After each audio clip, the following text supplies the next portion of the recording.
ఎక్కడైతే నిన్ను హేళన చేశారో అక్కడే నిన్ను నువ్వు నిరూపించుకో.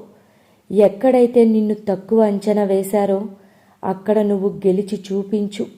ఓడిన నాడు నిన్ను చూసి హేళన చేసిన వారు గెలిచిన నాడు నిన్ను చూసి జేజేలు కొడతారు. నీకు నేను కనిపించకపోతేనే హ్యాపీగా ఉంటాను అంటే చెప్పు.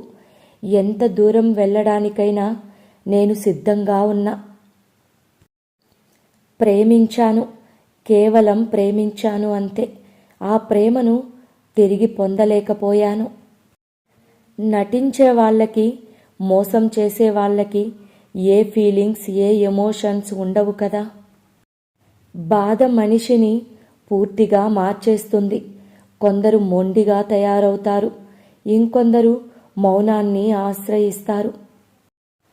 వెళ్ళాలి ఎవరు తెలియని చోటుకి, గత జ్ఞాపకం గుర్తు చేయని ప్రపంచానికి. ఎందుకంటే ఇక్కడే ఉంటే కలలో కూడా కన్నీళ్లు వస్తున్నాయి నీ జ్ఞాపకాలతో. ఎన్ని గొడవలు అయినా మాట్లాడుకునేవాళ్ళం. ఇప్పుడు ఏ గొడవ కాకుండానే దూరమైపోతున్నాం. ఏంటో.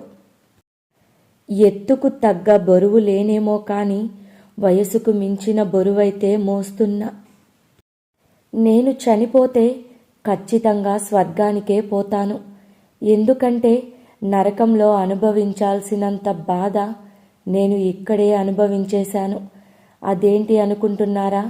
ఒక్కసారి ప్రేమించి చూడండి. బాధను పంచుకుంటే ఆవేదన తగ్గుతుందేమో కానీ అర్హత లేని వారి దగ్గర పంచుకుంటే మాత్రం దానికి 10 మనోవేదన తప్పదు. జాగ్రత్త నేస్తమా. Thank you for watching. Please like and subscribe.